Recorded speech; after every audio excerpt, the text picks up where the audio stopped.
বয়সে হয়ে যাবে, তাই না? এবার এটা হচ্ছে কেন? কিছু তো নিশ্চয়ই পাল্টেছে, অনেক কিছু পাল্টেছে, কিন্তু ইজি মানে সহজভাবে বুঝতে গেলে সেটা হলো আমার হয়তো বয়স 30 নয়, বলছি কথার কথা বলছি যে আমার বয়স 30, কিন্তু হতে পারে যে আমার যে হার্ট বা আমার যে হৃদয় তার বয়স হচ্ছে 50। তাহলে আমি কি সুস্থ না? হতে পারে যে আমার বয়স 30 কিন্তু আমার যে কিডনি আছে তার বয়স হয়তো 70, তাহলে সেটা কি ঠিক? এটা ঠিক নয়। তো হতেই পারে তার হয়তো এমন ভাবে, সেটা কেন হবে? আমার বয়স 30, তাই ন্যাচারালি আমার হার্টের বয়স 30 হওয়া উচিত, আমার কিডনির বয়স 30 হওয়া উচিত। বেড়ে কেন যাচ্ছে? বেড়ে এই জন্য যাচ্ছে যে হয়তো আমরা যেরকম ভাবে আমাদের জীবনশৈলী চেঞ্জ হয়ে গেছে এখন, তার ফলে তাকে অনেক বেশি কাজ করতে হচ্ছে, তার ফলে সময়ের আগে তার বয়স বেড়ে যাচ্ছে, যার ফলে কম বয়স থাকলেও মানুষের হার্ট অ্যাটাক বলুন বা এরকম করে যায় বা নানা রকম প্রবলেম হয়, সেগুলো হচ্ছে। ঠিক আছে? তো আমাদের কি করতে হবে? মেন গোল হলো যে আমার যা বয়স তার থেকে আমার যে অঙ্গ প্রত্যঙ্গগুলো তার বয়স কম হবে বা সেম হবে, ঠিক আছে? তবেই মানে আমি সুস্থ আছি। ওকে, বা তার জন্য কি করতে হবে? তার জন্য আমাদের বলা হচ্ছে যে 70% নিউট্রিশন আর 30% হচ্ছে এক্সারসাইজ, ঠিক আছে? আমার মতে বলতে গেলে 70% নিউট্রিশন আর 30% হচ্ছে এক্সারসাইজ। তারপর আমরা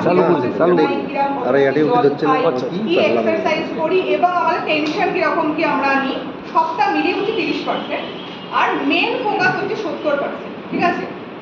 এবার যেহেতু মেন ফোকাস 70%, তাহলে 70%-এর উপর বেশি ফোকাস করতে হবে, তাই না? কারণ এটা তো বেশি, 30-এর থেকে 70 বড় তো নাকি? বড়। সেই জন্য ডায়েট নিয়ে বা আমাদের যে নিউট্রিশন নিয়ে বেশি ফোকাস করতে হবে।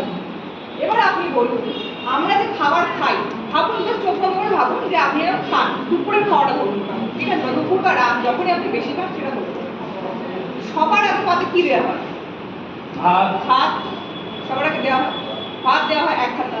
আমরা বলি আরেকটু দাও, তারপর আরেকটু দাও, তারপর আরেকটু দাও। তো ভাতটা হচ্ছে পুরো পাহাড় একটা হবে, ছোট বড় যে যেরকম খায় সেরকম হলো। এরপর আমরা জিজ্ঞেস করবো যে ভাতের সাথে খাওয়ার কি আছে, রাইট?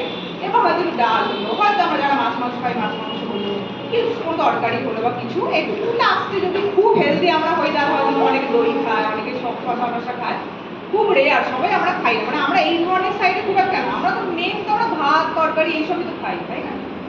এবার আপনি ভাবুন, এই খাবার অনেকে দুপুরেও খায়, আবার রাতেও খায়, সকালের দিকে আমরা অনেক সময় মানে খাই রুটি মুড়ি পরোটা লুচি যা খাই, ঠিক আছে? এবার আপনি বলুন, এই যে 3 বেলা আপনি খাবার খান, তাতে আপনার কি মনে হয় 70% নিউট্রিশন হয়ে গেল? যা আমরা জানলাম যে 70% নিউট্রিশনের মাধ্যমে আমি সুস্থ থাকবো, সেটা হয়ে গেল এই 3 বেলা খাবারে? কি না, হলো না। আমরা পেট ভরার জন্য খাচ্ছি, আমরা কি জানি যে কতটা আমার নিউট্রিশন দরকার বা কি করে বুঝবো যে আমার নিউট্রিশনটা পুরো হলো কি হলো না? এবং দেখুন, আমরা আগেকার দিনে যারা আছে, মানে এখানেও অনেকে আছেন যারা একটু হচ্ছে আমার থেকে হয়তো বয়সে বড়, বা আমাদের যারা হয়তো বাবা মা বা ঠাকুমা দাদু যারা আছে, তারা দেখবেন বলতো, বা আপনাদের মধ্যে অনেকে এখন বলে যে আমাদের সময় যে খাবার পাওয়া যেত সেরকম কোয়ালিটি আজকাল আর পাওয়া যায় না, তাই না? মানে আমরা তো খেতাম, সেরকম হচ্ছে এখন আর পাওয়া যায় না। কেন? কারণ হচ্ছে